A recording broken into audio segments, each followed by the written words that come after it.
So there has been a new detention facility proposed, expected to be voted on in November.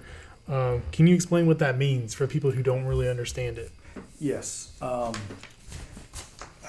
It's a obligation bond is what the county commissioners decided. They voted on it at their last meeting, that it would be put on the November ballot. And just like when voters would go to the polls and do the school bonds, vote yes or no for a school bond, there's not going to be any school bonds on the ballot this time. It's going to be the jail bond. So basically, the citizens of the county that go and vote, there'll be a block that says, do you vote for this jail bond?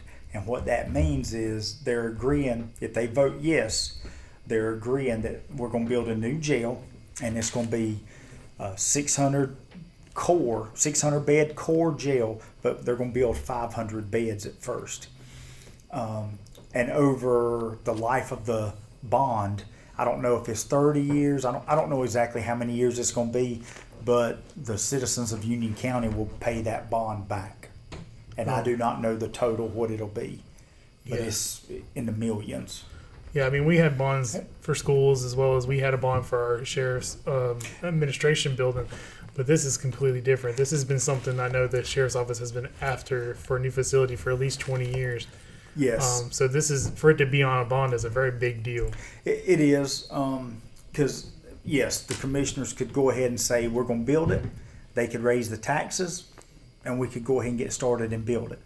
But they're going to put it in the taxpayers' hands and let them decide whether or not they want a new jail facility. And for those that don't know, we do need a new facility. We're not just wanting something new, something bigger and brighter. We need a new facility because this one's falling down. And the county continues to grow. We've outgrown our population by leaps and bounds. So, yeah, definitely. If you're sitting there talking, you're already overcrowded now with the facility you have. I mean, I can't imagine, if we don't get a new facility, you're going to be extremely overcrowded because you don't even allow weekenders sometimes to come in because you're so overcrowded. That's correct, Tyler. We've had to go to a judge, either the district court judge or a superior court judge, and have them sign off on an administrative order allowing us not to accept weekenders for that upcoming weekend because we're already overcrowded. And when we're over our ADP, average daily population allowance, then we are supposed to send our inmates to safekeeping or to other facilities. Well, other facilities are in the same boat we are. They're way overcrowded and they're not big enough. But for some time we did stop weekenders from coming in, but then that just hinders them, postpones them from completing their sentence, which eventually they have to complete.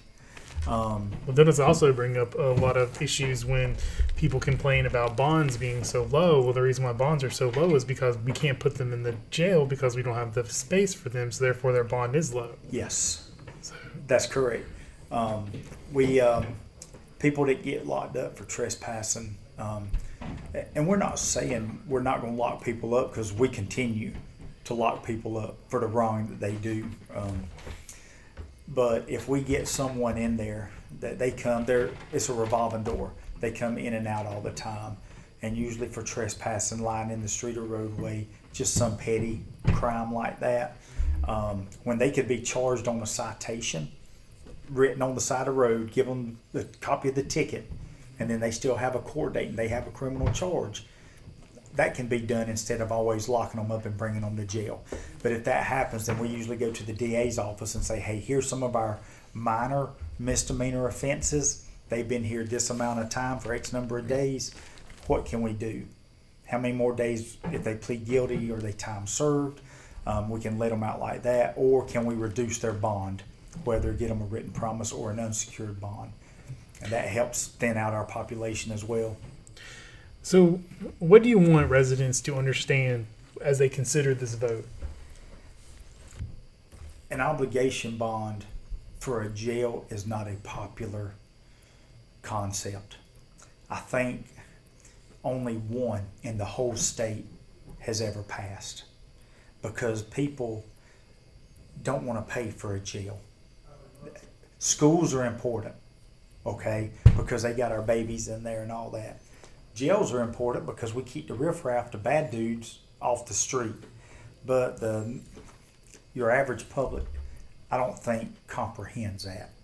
So I guess what I want them to understand is it's important that we do get a jail, but it's important that they do vote. So how does a new detention center play a role in overall public safety if that's the case? Well, we wouldn't be, I hate to say it like this, but more people would be in jail. I don't know how to make that make sense. Just like our specialty divisions, our CIB, our NARC, they still target offenders and they still lock them up. But it'd take a relief off of our shoulders, off the county's shoulders, knowing that we had a bigger facility that would hold more bodies.